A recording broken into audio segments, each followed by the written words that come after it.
let's get, okay, everyone got the recording notification?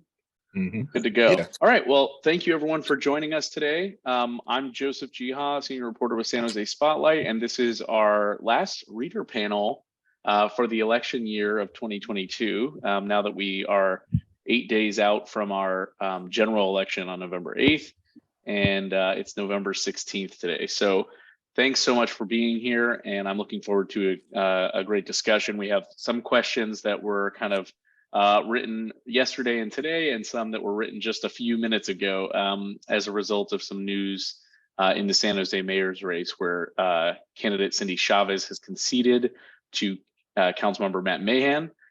So he'll be the next mayor, and it's more official now, even though the vote count is still not certified yet. That'll happen on December 8th.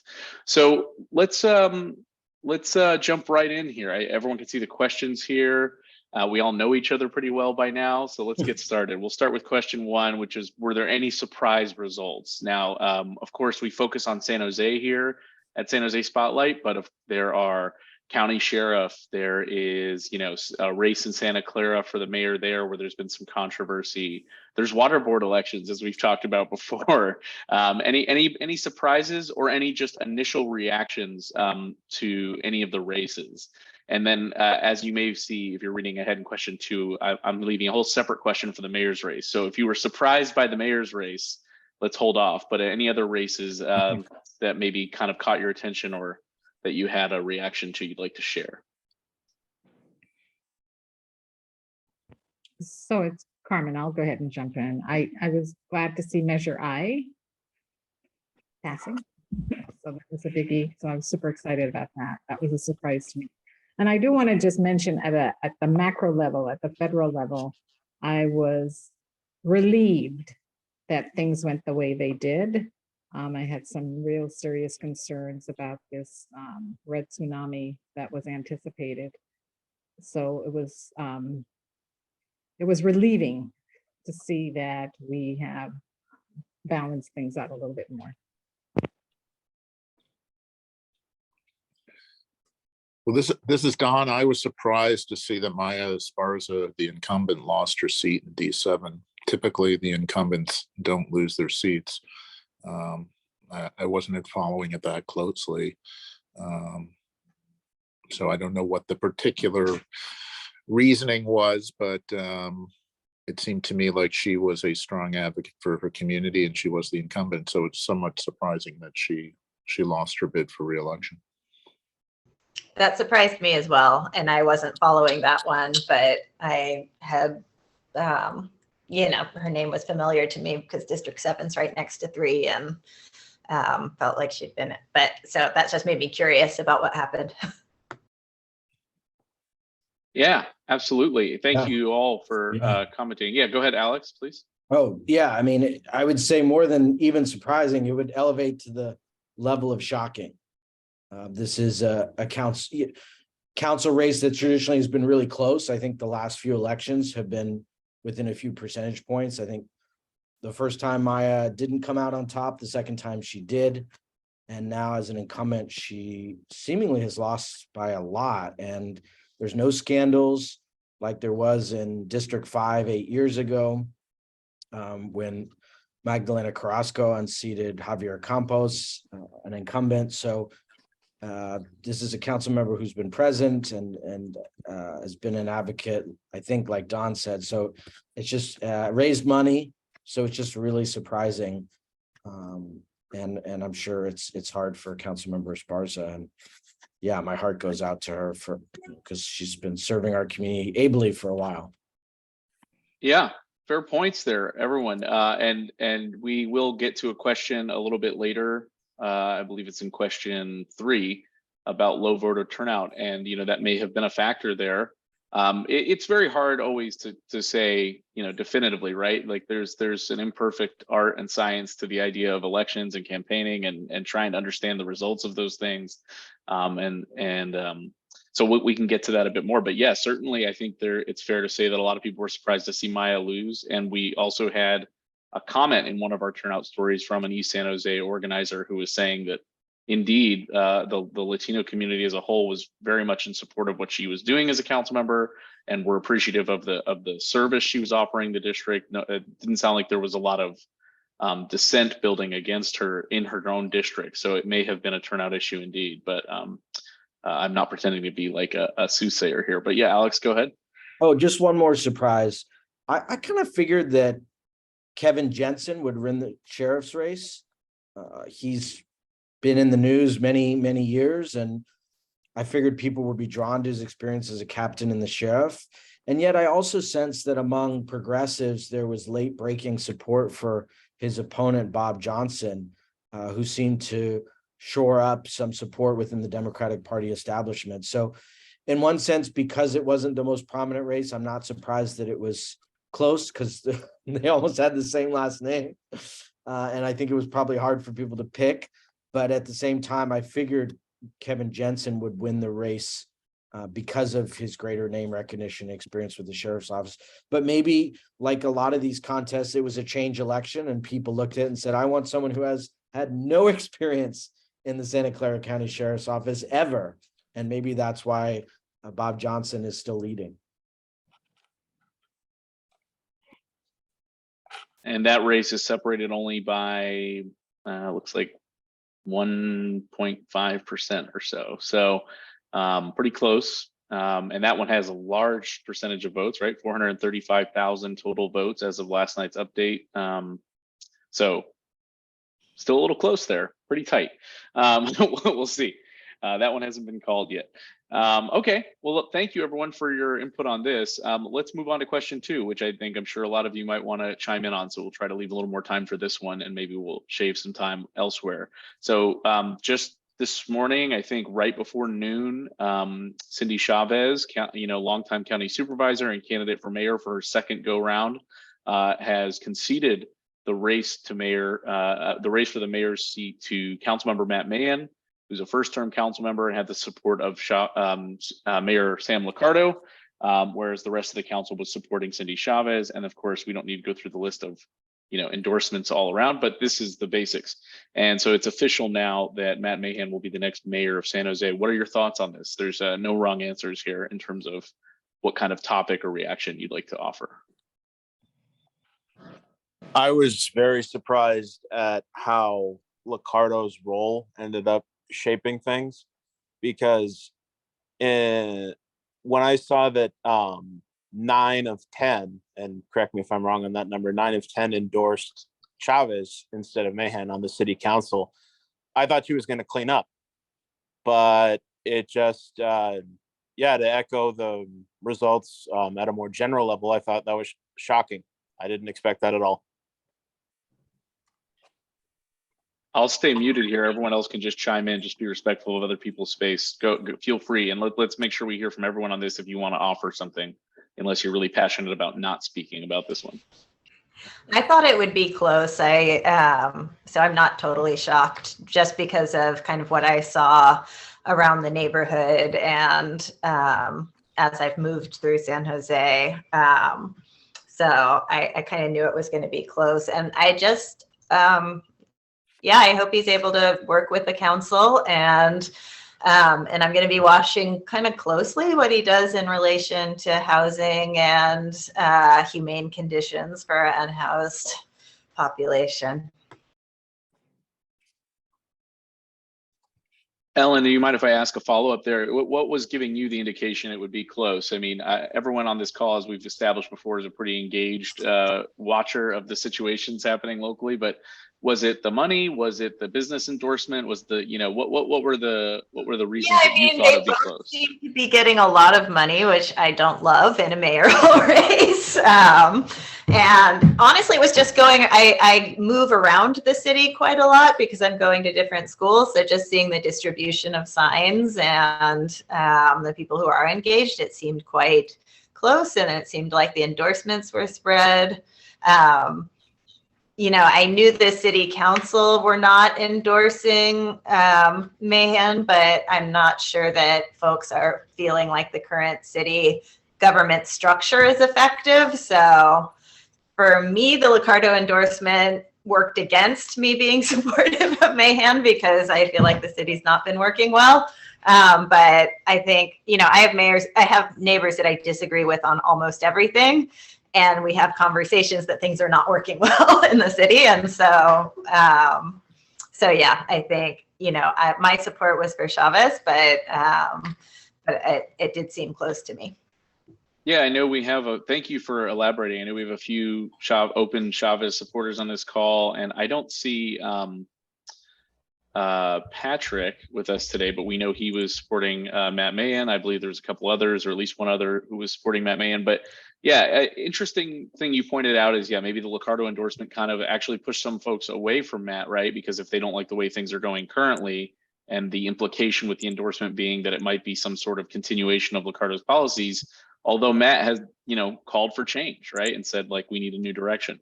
So it's tough to balance. And then on the other side of that coin, you've got, I think we talked about on this group, that the endorsement from lots of established politicians and city and county leaders for Cindy Chavez may also turn people off if their idea is that there is a problem with the current establishment, writ large. So interesting, some interesting, I guess, dichotomies potentially at play there. Anybody else with a comment on this? This is Don. So I have a sort of different take, and everybody will recall that I didn't support or vote for either of these candidates. So sort of an objective take here.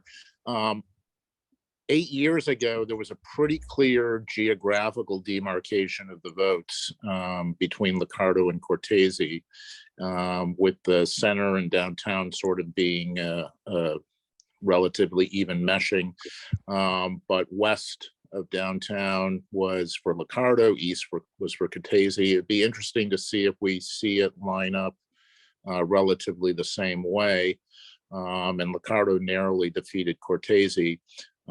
My sense is that the city does break down west to east in roughly that proportion still, and so the votes are likely to be allocated in roughly the same fashion.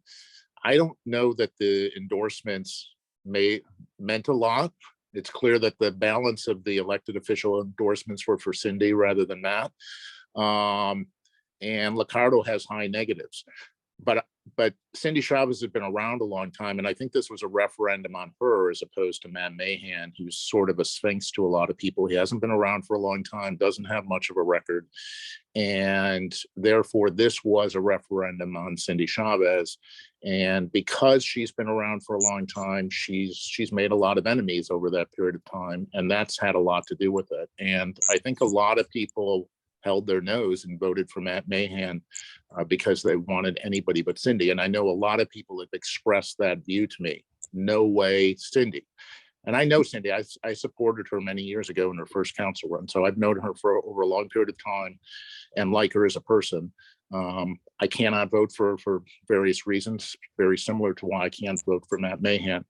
That's very specific to me. And I know not a lot of people view it that way. But my sense of the overall vote here is that it was very much a rejection of Cindy Chavez over a long period of time, and therefore Matt Mahan's support is relatively superficial, and he's going to have to do a lot of work to win people over, and he's not likely to be reelected in 2 years against another candidate, assuming Cindy doesn't try to run again, based on his record, because he doesn't have much of a record right now, and he's going to have some difficulty building bridges with other council members. And it really is an important question why he could not get support from, right of center colleagues, if you will, from West San Jose, people like Deb Davis and Chappie Jones and Pam Foley and the like. Why were they not supportive of his mayoral campaign? Why did they go over to Chavez? Those remain unanswered questions. And he's got a lot of work to do to ensure that he'll be reelected in 2 years. Sorry for taking so much time, but that's my objective. No, Don, I appreciate the thorough explanation of your thought process on this. And yeah, and like I said, I'd like to take a little more time on this question just because it seems to be the most interesting. And I'm also going to move us to question 5 from question 2, since it's about the mayor's race money. And so feel free to kind of fold in your responses together, and then we'll do 3 and 4 after that. That way we kind of keep the topic flowing. But I do want to mention, I saw a tweet, they're all still pouring in today. in reaction to the concession and the news that Matt Mahan will be mayor. And you raised some really good points, Don, right? Like, why couldn't she get that support from her colleagues? I'm sorry, why couldn't Matt get that support from his colleagues on the council? Hui Tran, who's an advocate and I believe in the, a supporter of Cindy Chavez, tweeted that she got Hillaried. It is what it is, but she is and has always been the kind of person who will do amazing things regardless of title or position. I trust Chavez for mayor completely. So just referring to the first part of the tweet, he's saying that Cindy Chavez got Hillaried, which could be taken a lot of ways, but I wonder if the issue of identity politics or if the issue of her being a woman could have been one of the problems and for a lot of voters, or one of the issues, pushing people toward Matt. Does anyone feel that that was an issue, or is that just baiting by me? So it's Carmen, I'll jump in here. So in regards to my thoughts on Matt becoming the next mayor, Don made some very, very good points. And I do agree with that there's concern that Matt has no record for us to really say, okay, is this guy going to be able to do some things? And then some of the things he has proposed is not achievable in the time, in my humble opinion, in the time that he's going to be in office, because it's calling for, drastic system changes that have been around that's baked into our processes. So it's going to be interesting to see what he can and cannot get done, especially as the point that's made by others that there are 9 people that did not support him at all. In regards to Cindy being a woman, it's possible. I mean, it's possible that being a woman had an impact. I don't know. That's not even something that I had thought about, but that possibility does exist.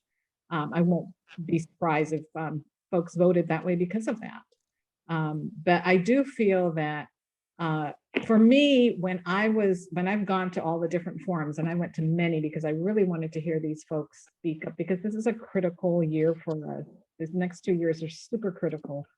And neither one of them resonated well.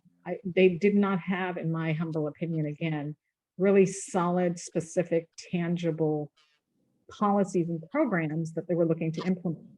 They had these very esoterical, high-level strategic things, but one of the things I hope is some of these elected officials learn is your the people who are voting are a little more educated than you think, and we want more deeper information from you, and we want deeper policies from you so that we know you really are going to make a change. And neither one of them gave me that in any of the events that I went to, which was dissatisfying. I walked out of one of them after the spotlight one. I was like, this is the best we can do. We are here in Santa Clara County, Silicon Valley, and these folks are the best that we can do. I still find that very surprising. And I do think her legacy, being a legacy candidate, can sometimes hurt you or help you. It depends on how people view you. So there were some things that were not working for her, and same thing with Matt. And it was just a question of which way the folks were going to go. My biggest concern is Matt does have, I've said this before, Matt comes across to me as a racist. He was supported by a PAC that is a racist PAC that red baited right before the elections. And that is my biggest concern right now, because race is driving everything in our community, everything in our society. And we cannot continue to pretend that if somebody apologizes or we ignore it, that it's going to go away. We have to deal with it, because that's where we have these inequities that we have within our county and within our country. And having someone who's backed by a PAC that is extremely racist is concerning to me. And I did not hear him, unless I missed it, and I'm happy to have people tell me I missed it. I did not hear him say anything about divesting himself from that PAC. And that is a huge concern for me. So SVB PAC or something like that. I'm sure folks you can find that online. But I forget. Okay. Yeah. Well, no, Carmen, I appreciate the perspective, certainly. And I just want to note, like, just for everyone, this is not just in response to Carmen, that we are trying to focus I want to just keep us focused on, like, the idea of what your reaction was to the election and what could have caused that. So I appreciate the perspective of how that may have influenced voters based on what was happening with the PAC fundraising, but we had some comments earlier also going on to like, what will happen with him as mayor. It's a fair question, absolutely. I just think the idea is we need to focus as closely as possible on like how our reaction was as to what happened, and yeah, if you were surprised. So I appreciate everyone's perspective so far. If anyone else wants to respond kind of more to just the initial reaction question number 2, which will be Alex next, I believe, and then we can go on to question 5, which is just about the money spent in this one, kind of like you were just getting at there, Carmen. Go ahead, Alex. And I'm happy to defer to Lisa. I don't think she's chatted yet. If there's anything Lisa and your daughter want to share, I'm happy to wait. So we weren't excited about either candidate, really. I share a lot of the similar sentiment of Carmen. We were more inclined towards Cindy, but at this point, we're willing to be open to Matt's leadership. We attended early on a community meeting with him, and we had a long list of questions that we asked him. And some of his questions that he answered were, we liked the answers, but quite a few of them didn't. I feel like overall, really, there wasn't much substance in the messages that was getting out. And I think that's really where we need to go. And hopefully more conversations such as the ones that we're having right now will help for people to more readily get information about the candidates. Thank you, Lisa. I'm sorry if I missed your hand raised there. I apologize. Thanks, Alex, for the help on that. Alex, did you have a comment of your own, or should we move on to question? Sure, yeah. 5-ish? I think obviously I was supporting Cindy Chavez, which was difficult at times for me because Matt is someone who I'm personally friends with and have spent a lot of time with and have debated the issues with him extensively well before he was even a council member. So I think he's very intelligent, and I actually think his intelligence and savvy shined in this campaign because his message was really effective. I think he sensed that voters were frustrated with their government, with some of the conditions in our community. And he just drove a very consistent and clear message throughout the campaign that allowed him to break through. One of the anecdotes, Carmen, you might be particularly interested in this as well. I know someone who's Filipino, speaks fluent English, knows a little bit of Tagalog, and gets her ballot in Tagalog. And she got a text out of nowhere from a Matt Mahan supporter completely in Tagalog saying, come out to this event for the Filipino community supporting Matt Mahan and learn more. And that to me was just the impressiveness of his campaign, penetrating deeply into communities of color. He did a lot of engagement with the Vietnamese community. You can see on the map of, probably Don, you've looked at this, of the districts and precincts that he won. He basically won a huge swath of David Cohen's district in the Berryessa neighborhood, which is disproportionately Asian compared to other parts of the city. So I think he just ran a really good campaign. And I know a lot of it's about door knocking, but also message is something that you can't underestimate in a citywide campaign. And I think he was just really effective at going deeper into some parts, even of, I think, the city that probably Cindy Chavez had more experience in, but he did really, really well in those areas. And as Spotlight and other media outlets have talked about, he ran as the change candidate in a change election. Cindy, I think, was playing that up more in the later stages of her campaign, but I think by then it seemed like the narrative had been written in stone. I don't know if any of y'all feel differently, but would love to hear thoughts from fellow panelists, if that's okay, Joseph. Absolutely. Yeah, no, I appreciate the perspective. I think I didn't know you knew Matt personally or had been working with him before in terms of debate. So that's good context, I guess, also, and definitely shows how these issues can be quite you know, quite important to people, even beyond personal relationships, right? So Yeah, yeah. I mean, um, I supported her because as a housing advocate, with her work on Measure A, I thought she would be really, really good on housing. And I think I was shown through her support from 9 of the 10 council members that she would be able to get things done and work with people who are different from her. And that's always good in a less partisan environment like local government. So it was really tough. And you know, I hope these next 2 years will be good. I think Matt's going to have to spend some time cultivating his colleagues and building up some more support and figuring out a way to build coalition. So I don't want to get too much into that because you said not to, Joseph, but I think it's going to be a really interesting 2 years because it's only a 2-year term. yeah, and we'll have to see if Cindy or anyone else, you know, who decides to run against him in 2024. So anything about the outside spending that we want to touch on before we go to question 3, which was about voter turnout and ways to motivate voters that we've kind of touched on in previous meetings, but slightly different this time? Or should we move on there?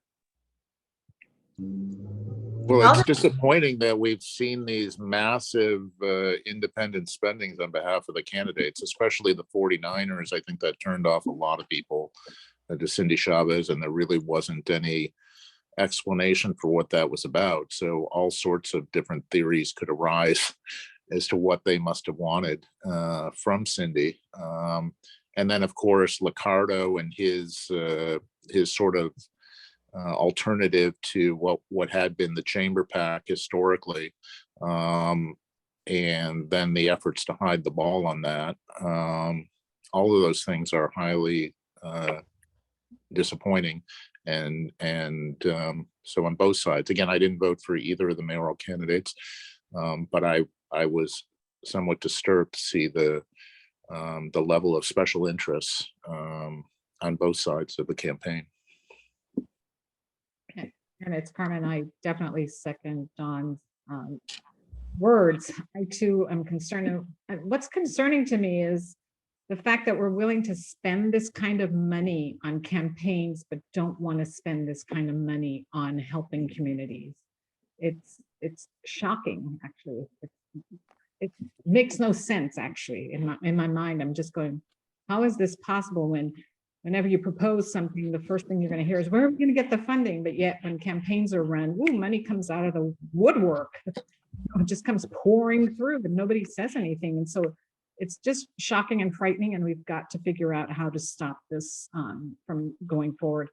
Unfortunately, with the Supreme Court giving corporations their a very, very green light to do things, it's created just a horrible situation for elections. And we as communities, I think, need to start pushing back on that and figuring out how we're going to affect change there, because it just does not make sense. That money that's spent on these campaigns could have done so much good in the community. That's what hurts me when I see this stuff. I just fully agree, +1 to what Carmen said, and I agree, just it seems unnecessary and frankly unhelpful, because some of the messaging that seems to be coming out with more money is the more the tone of some of the messaging when you see more money coming in is clearly the political consultant outrage language tone, which I don't like at all. Anyone else sharing your perspective on that, Don? You mean the tone of the campaign? I didn't follow who exactly was funding what message, but I was disappointed at the campaign advertisements that were darkening people. I thought especially, I don't know if it had any effect on the Maya Esparza race, but it was disturbing to me, that particular mailer. I also didn't like and I don't know if this had anything to do with the money, but the idea of the attack on the Vietnamese Mayhem supporter. And I didn't think that was appropriate. But I agree with Carmen that the money spent on campaigns could be better spent helping our communities. It seems that people run for office for the sake of running for other offices, and then there's just a continuation of this game playing as professional politicians, when in fact they're supposed to be public servants and they ought to be serving us.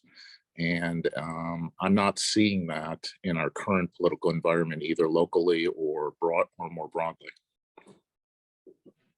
So just to put some hard numbers on this, I was following the money with the 49ers in the Santa Clara mayor's race.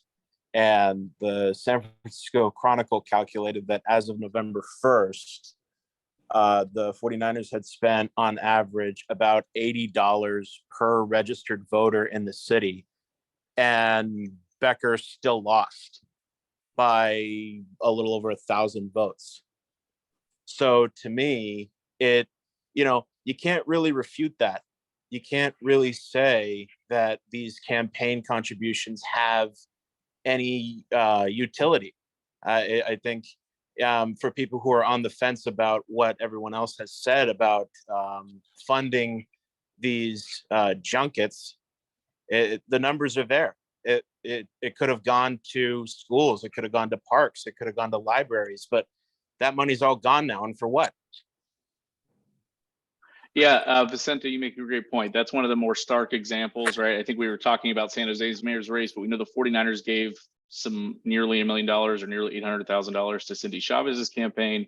But yeah, certainly the starkest example is what's going on in Santa Clara, right? And it's been written about a lot by Spotlight and some other media outlets. I believe Ann Killian of the San Francisco Chronicle said, "Congratulations, Santa Clara, you're a company town now." And so there are people who have some very harsh viewpoints about what's happening. And in 2020, the Niners spent about $3 million, and this year the total is still to be added up. But yeah, the latest San Jose Spotlight reporting for myself and my colleague Tron Nguyen, showed about $2.5 million leading up to the week before the election had been spent in total to either support Mayor Lisa Gilmore or support candidate for Mayor Anthony Becker and kind of attack or bash Santa Clara Mayor Lisa Gilmore. I'm sorry, my names are a little mixed up. But yeah, and it seems that she's holding a slim lead. It's very close. Who knows what it would have been without that spending? It's very hard to say. Maybe she would have run away with it if it wasn't for the Niners spending. So, or maybe it would have been the exact same. It's very hard to say. But it's a good point you bring up that, from the outside looking in, it's dubious at best to understand exactly, what do these mailers do? What do these TV ads do to the voting electorate, to the electorate and to the psychology of voters? So anybody else want to chime in there, or we can move on to question 3 kind of is bleeding into this, which is what tactics or efforts by campaigns do you think actually were successful in mobilizing voters this season? And we've done some reporting this week and last about low voter turnout, specifically in San Jose's east side.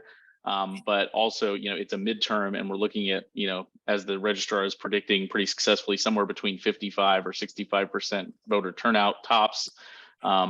Anyone have a new perspective that you haven't shared before about low voter turnout in a midterm or this election? And then specifically, if there was anything that was done successfully by campaigns or by organizations that you think should be replicated? I'll just share, because I asked my students to reflect with me on why they think maybe young people didn't turn out, because I read the Spotlight coverage and some of the comments of the Spotlight coverage about people who don't turn out. And so I just wanted to kind of share what they shared with me. A lot of times what people say is time, but time is usually a proxy for other things, because busy people tend to also be very engaged. And so a lot of what I heard from them was this kind of feeling of overwhelm so by time they felt really responsible that if they were going to vote, to actually understand all the propositions. And they talked about just how long the ballots are and how many things there are to consider, and how it was challenging to kind of make sense of some of these things. And some of the propositions that may be most relevant to their perspectives were not the ones that were getting the most funding and the flyers out. And there was quite a bit of differentiation in terms of who was actually getting targeted mailings. And so, I saw some fairly harsh comments about, if people don't vote, kind of critiquing them, and they said they didn't have time, but they could mail in their votes. There was some question about the time was really about making sense of things, as well as, is it okay to vote by mail? Do I need to be in person? And then the other things I heard were kind of the more expected, like, well, it's one vote, does it make a difference? So those were some of the things I heard, you know, and asking my students kind of what they thought was going on. Thank you, Ellen. Yeah, certainly. I mean, so it sounds like you're saying there was some uncertainty around the idea of just the process and like, is it different this year? And how do I make sure my vote counts? How do I do what's right and what's required of me as a citizen? In addition to some of the issues. There was some of the general helplessness of like, does it even matter if I vote? And then for those who do feel motivated to vote, there was the, you know, not all states have these really lengthy proposals and propositions. So they were talking about like the betting propositions and trying to understand what was going on with those. Yeah, and ultimately doesn't matter to their daily lives, right? If people are, you know, you might have like an opinion on whether or not it's a good thing or a bad thing that anybody could vote from their phone. I mean, bet on sports from their phone or from their laptop or what have you. But it's like, does that affect your daily life? If you are not adamantly anti or pro sports betting, then maybe it's something that kind of turns you off one by one if you've got a bunch of propositions that mean nothing to you. Yeah, or trying to really understand how other people are impacted. It's a lot to process if you aren't a news junkie following all of it's a lot to process even if for me, and I follow all of this stuff quite closely. Sure. In terms of things that can be done, I shared with them some youth organization Instagram posts that lay out all the propositions really clearly. You know, most people don't follow those accounts. I do, and I was trying to be very like not share anything around my opinion, but just things that have these kind of easy to absorb voter guides. And so they did talk about using the voter guides and that voter guides are helpful. Awesome. Thank you, Ellen. Yeah, and your point about propositions is great. I mean, personally, even not that my opinion really matters that much, struggled with, you know, some of those propositions every year and research them to the hilt and still sometimes feel a little unsure about whether or not you're making the right decision, right? And so there was some pretty clear editorials against like the dialysis one this year, again, back for its second or third time. Third time, thank you, Carmen. Yeah, and you know, it's hard to say, like you've got a bunch of newspapers lining up against it, but you've got ads saying like, oh, this is bad for patients, and then you've got other people saying, oh, they're using patients, but then you get the mailer that says, don't put my life at risk with some, you know, lady in a wheelchair, and it's just like, I don't know who to listen to sometimes. It's very hard to, you could ignore it all or you could take it all in and you still might end up in the same place, a little uncertain, even if you feel like you've done your best to research something. Anybody else? It's interesting. This is Don. Don. It's interesting to me, this perspective that you either vote on everything on the ballot or you don't vote at all. There's no requirement that if you do pick up a ballot and mail it back in or go to the voting booth that you have to vote on every candidate or every measure. If there are things you simply don't understand, then probably it's best not to vote on them. Don't make matters worse and let the people who are knowledgeable and interested in those issues vote on it and hope that their expertise will derive the right result. I mean, we elect officials, and this is why you don't see these direct voter participation in many other states. We elect officials to represent us, to research the issues and do the right things. And we hopefully, by electing the right people, we ensure good government. It was sort of a progressive notion that we should be allowed to vote on all of these various things directly. And frankly, for many people, it's very difficult to do that and feel that you've educated yourself sufficiently on every one of those issues. And so I make it a practice, if I really don't know and don't understand, I don't vote on a particular ballot measure. But I always make a point of voting, even though I don't think my vote will count or it will matter, even though I knew, for example, in the mayoral race that I would be displeased with either candidate. I still went ahead and voted, and I wrote in another person for that measure. I do view it as my civic duty, not a requirement to vote. It's not a requirement that any of us vote. And frankly, if everything was going well, it's a healthy sign that a significant portion of our population doesn't feel the need to vote. But because things are not going well, that's why we're so consternated by the fact that people are not voting, because we do need people to start paying attention and realize things are not going well. I don't think either Matt Mahan or Cindy Chavez or any of the other people we've now elected into office are going to make a significant dent in what's going on, because they're not going to try a really new approach to doing things. And until we get that, until we get everyone's attention, it's not going to happen. But in the meantime, I think it's sane to say this is a frustrating process. My vote doesn't count. And why should I engage in this futility? That's something I think those of us who want to get people to vote need to get their arms around. Let's make them understand that voting, and by the way, I'll get off my soapbox, but this has taken too long. It's been over a week since election day, and we finally found out who our next mayor is. That needs to end as well. And we really need to focus on that before the next election to ensure that we know within 24 hours who our elected officials are, because that is really problematic, and it is causing people to question the legitimacy of elections themselves. That's a very serious problem. Don, do you mind if I follow up on that last point? What do you think Sure. should be done? I mean, does the ROV need 10x the staff? Or I mean, because you have to you can only take people at their word, right? Even if you have observers there and no one has raised a flag, that says like, oh, what they're doing looks really bad or incompetent or something, and we have to kind of put a certain amount of trust in the process. And as a reporter, right, I've called the ROV multiple times this week and last and talked to them about what's going on and such. So.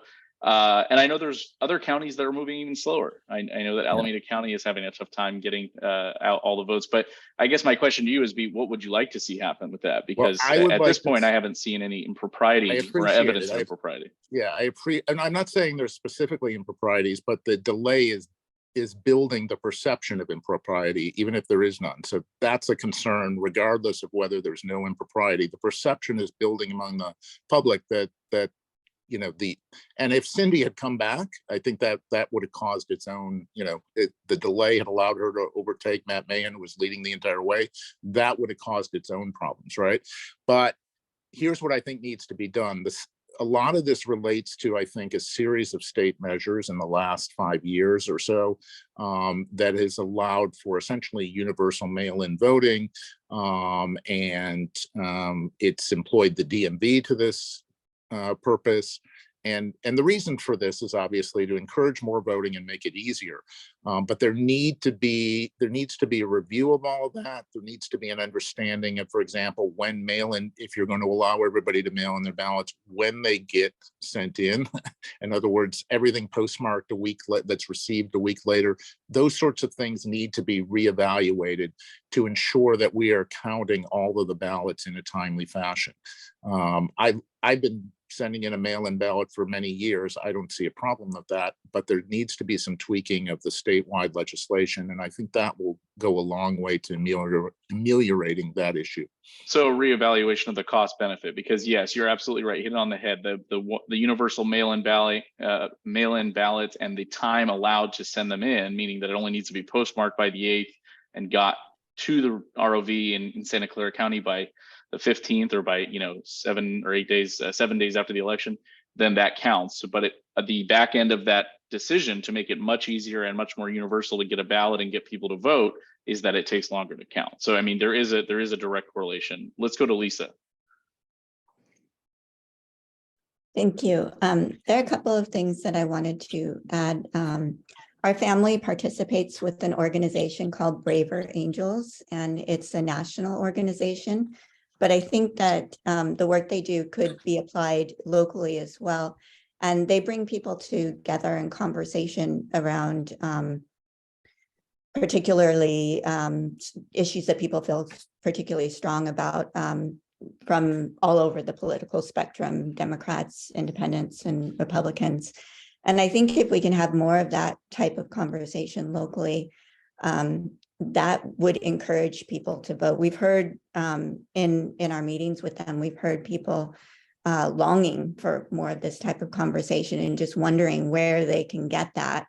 And we've heard that people realize that there's a lot more in common. So when you take out the negative advertising, when you take out the people who are angry and speak the loudest, you get down to people understanding, no, really, we do want a lot of the same things. So if we could have that come out of politics a lot more, the fact that we really do want the same things, we may be coming at it from a different direction. I think that would be really helpful to help to encourage people to vote. Also, I wanted to add that Mila was a student volunteer this year at the polls. And so we got to learn a lot about how the polls work kind of behind the scenes. And it was very encouraging. The work they do is really well thought out, well planned. They protect our votes, and they protect all the volunteers, and are very respectful to make sure that every vote counts. So it was a very good experience for our family. I would also add that it is very easy for votes to never get to the ballot place. And so I think there needs to be a lot more to encourage people to vote, and also to make sure that everyone who is eligible to vote knows how to do that, and how to do that in a timely fashion. Like, of course, some of that is up to the individual, but some of it is also a matter of either putting it off or just various things getting in the way. And if people better understood all of the options that are available to them to vote, I'm not sure how that outreach would occur, but it could mean that more ballots would actually get to the voting center or the mailbox so that they could be counted. Thank you both. Thank you, Lisa and Mila. Appreciate it, and thanks for volunteering your time at the polls. That's great. And all right, so we're about 9 minutes left, and I always like to try our best to not let us run over time. So this is working out well. We have like one more question to tackle, and I'd like to kind of give it a little bit of a preemptive prompt. So you said, do you feel moving? The question is number 4. Do you feel moving San Jose's mayoral election to presidential years will increase voter turnout in the year 2024 and beyond? So of course, that's our next presidential election, and we know Matt Mahan will be back on the ballot. But not beyond just the mayor's race. Do we think the turnout, which is what advocates of that measure that passed were saying would happen, will go up significantly as a result of just having that at the top of the ticket? And just as a little bit of a further prompt, we had Larry Gersten, longtime political scientist and frequent commenter in one of our articles recently, saying that while we were discussing the topic of East San Jose turnout, that of course governments and nonprofits bear a lot of responsibility for getting the vote out or getting the idea of voting importance out there as a whole, but ultimately he said the lack of turnout, this rests with the candidates. If the candidates are unhappy with the amount of turnout they got for their particular race, it's ultimately on them, especially in races like midterms where they know the turnout will be low. And especially when they are very adept at knowing who their bases are and who they need to turn out. So those are two kind of related topics. I'd love to hear how you feel turnout will be affected with moving to presidential years, and whether or not, the responsibility, who that falls with after the individual.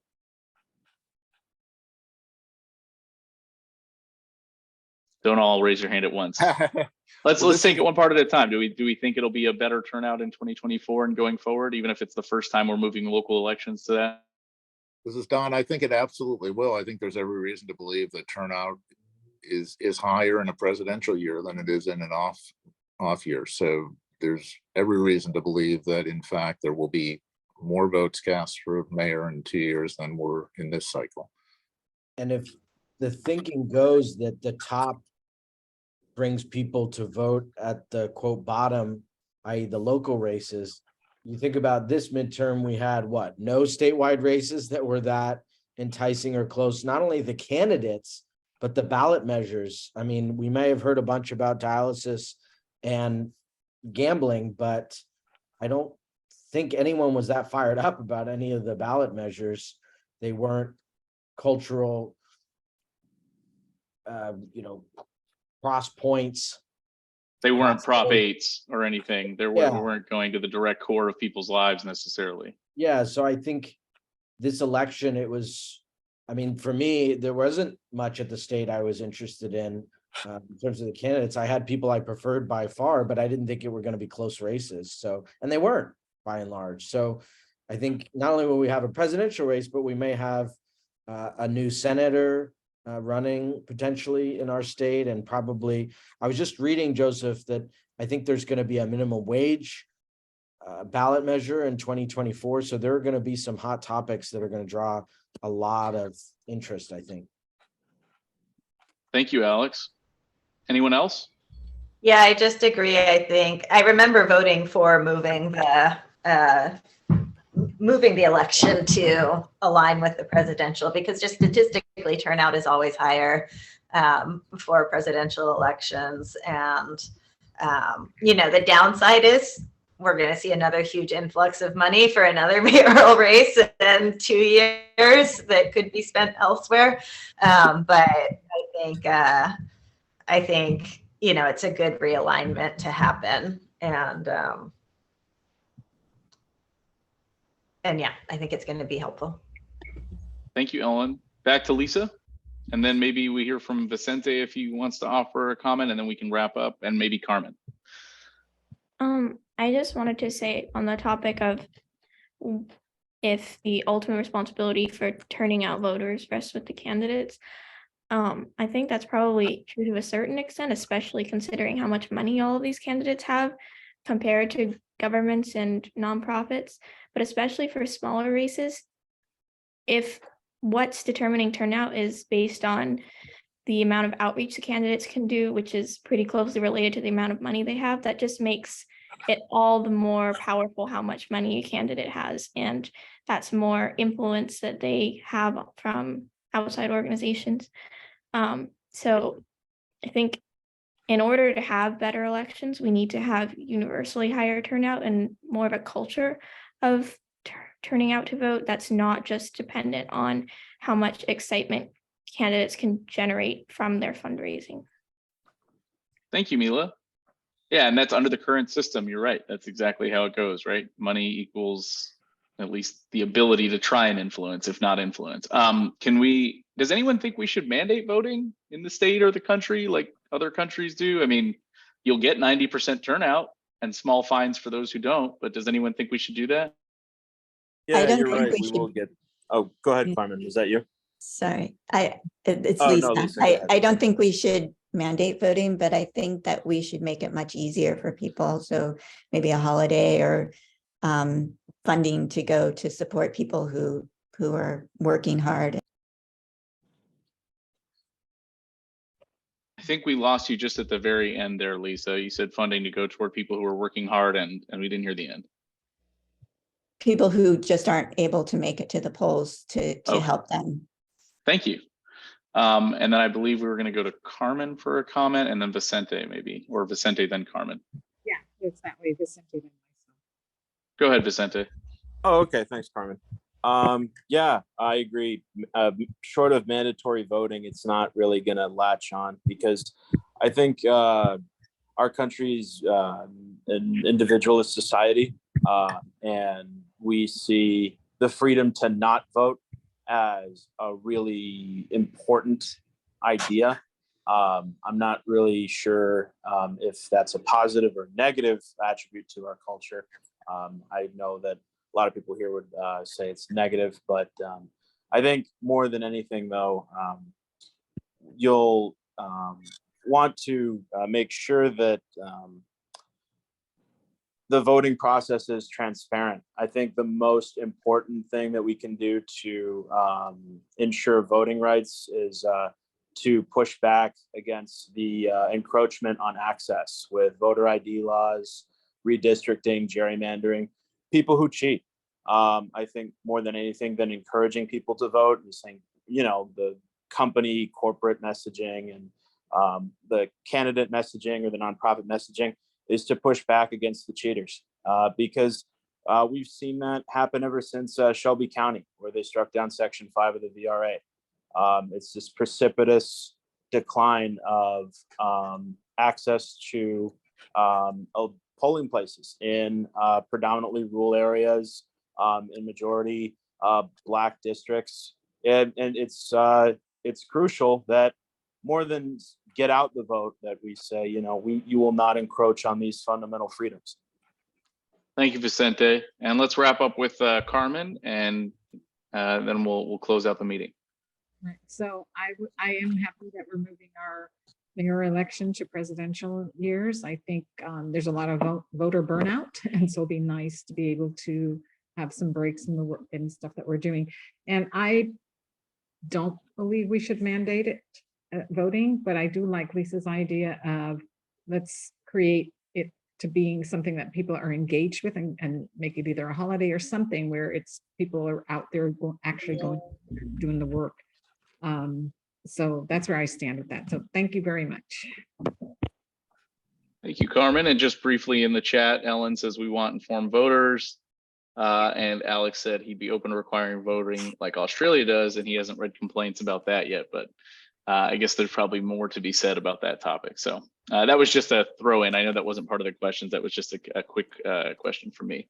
All right, everyone. Well, this is concluding the reader panel for this year, and we really appreciate everyone's participation throughout the year. I know that I've only come in for the past 3, but it's been great getting to know you folks and getting to understand some of your perspectives. It really helps me as a reporter and as an interested resident, you know, in terms of just staying engaged with what's going on. So I appreciate all of the honest conversation. And again, thank you guys for being respectful of each other and offering, you know, your viewpoints in a clear way. So if anyone wants to offer a closing comment, I'll give some time for that. But otherwise, I'm happy to wrap things up here since we are at time. I'd Yeah, like just to another- say, Oh, go ahead. Sorry. I'd like to say thank you to all of you guys for the good work that you are doing. And I'm really inspired by everything that you guys had to say, and how thoughtful you are in doing our part civically. Thank you. It's good to meet you all. Same here. Same Ditto. here. It's been great to learn from all of you. Yeah, love this exchange, and hopefully you guys are going to keep doing this spotlight. Love it.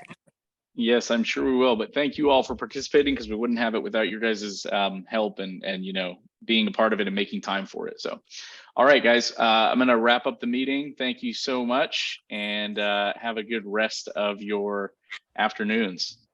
All right. Bye-bye. So long, everyone.